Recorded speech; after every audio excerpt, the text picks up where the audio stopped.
les filles! Alors aujourd'hui pour ce 6e jour de défi, on parle peur, on parle sortie de la zone de confort, on parle entrée dans la zone de génie.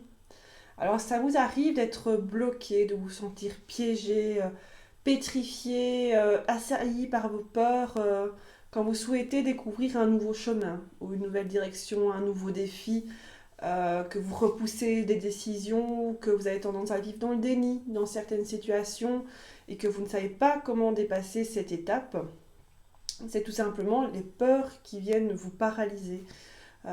Donc affirmer ses limites, assumer ses envies et prendre des réelles décisions, ce sont les clés pour dépasser ces blocages.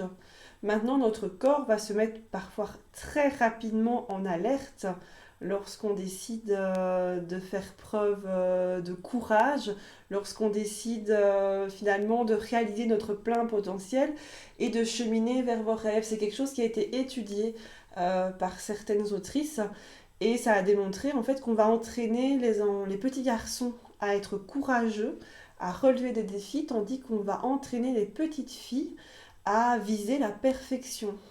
Ce qui fait qu'il y a énormément de petites filles, de femmes qui vont viser des carrières où elles sont douées plutôt que des carrières où elles se plaisent et ça fait une grande différence.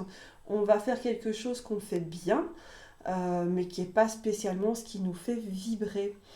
Et tout ce système de courage, en fait, se met vraiment en place, encore une fois, dans cette dichotomie entre l'éducation qu'on donne aux petits garçons et aux petites filles. Et on s'embourbe en tant que femme très longtemps dans cette recherche de perfection constante. Alors parfois, ça nous donne l'impression que c'est cette marche à franchir pour aller vers la vie de nos rêves, qui est peut-être pas celle où on est le plus parfaite, ça nous donne l'impression que c'est insurmontable, qu'on va pas pouvoir réussir. Euh, mais voilà, cette étape qui est liée à la peur, c'est finalement la seule étape qui vous sépare de la réalisation de vos rêves les plus fous.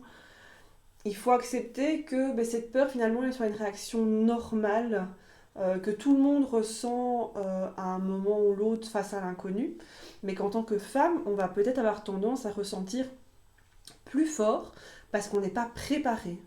On n'est pas éduqué justement à réaliser son plein potentiel. C'est vraiment quelque chose qui manque à la culture féminine. Donc la peur d'échouer, la peur de ne pas réussir, la peur de perdre l'autre aussi, donc tout ce qui va être dépendance affective, ça, on vient aussi y toucher là-dedans. La peur de se tromper, tout ça vient retravailler finalement ce manque de confiance en soi qu'on a travaillé en début de défi, ce manque d'amour de soi, et aussi cette croyance finalement que l'échec est négatif. En tant que femme, on a très peu l'opportunité de se tromper. On a très peu l'opportunité de se planter. Et pourtant, il faut se planter. C'est comme ça qu'on apprend, c'est comme ça qu'on va progresser. Mais ça semble toujours pire en tant que femme. Alors, il y a quelque chose qui t'a rassuré aussi, c'est que peu importe le chemin que vous allez prendre pour réaliser vos rêves les plus fous, pour aller jusqu'à ce qui vous fait vibrer, lorsqu'il y a un